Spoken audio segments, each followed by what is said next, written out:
بسم اللہ الرحمن الرحیم۔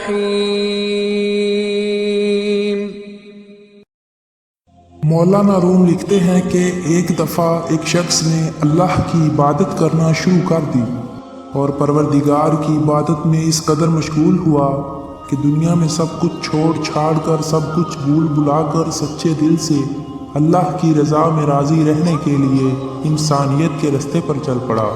مولانا روم کہتے ہیں کہ ایک وقت وہ آیا کہ اس کے گھر میں کچھ کھانے کو بھی نہ بچا اور ہوتے ہوتے وہ وقت بھی آیا کہ گھر باہر سب ختم ہو گیا اور وہ شخص چلتے ہوئے موت کے انتظار میں گلیاں گھومتا کہ اب پلے تو بچا کچھ نہیں تو انتظار ہی کر سکتا ہوں، اللہ سنبھال لے گا۔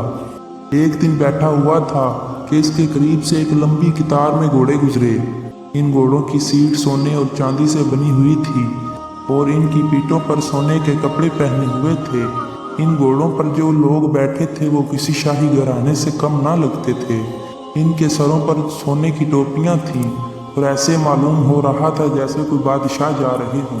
اس شخص کے دریافت کرنے پر اسے بتایا گیا کہ یہ 7 گاؤں میں ایک بادشاہ ہے، یہ سب اس کے غلام ہیں اور بادشاہ کے دربار میں جا رہے ہیں۔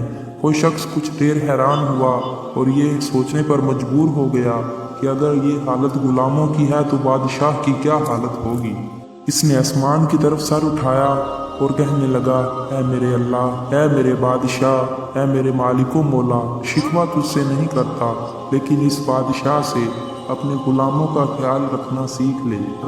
اتنی بات کہہ کر وہ شخص چل دیا۔ کچھ دن گزرے تو ایک بزرگ آئے اور اس کا بازو پکڑ کر اسے ایک ایسی جگہ لے گئے جہاں وہی غلام وہی گھوڑے تھے، اور دیکھتا کیا ہے، کسی گھوڑے کی ٹانگ کٹی ہوئی ہے، کسی غلام کا دڑ گھوڑے کی پشت پر پڑا ہوا ہے، کسی غلام کے ہاتھ کٹے ہوئے ہیں، کسی کے سر سے خون نکل رہا ہے اور کوئی گھوڑے کو زخمی حالت میں واپس لے کر جا رہا ہے۔ وہ شخص حیران ہوا اور بزرگ سے پوچھا، جناب آپ کون ہیں اور یہ سب کیا ماجرا ہے؟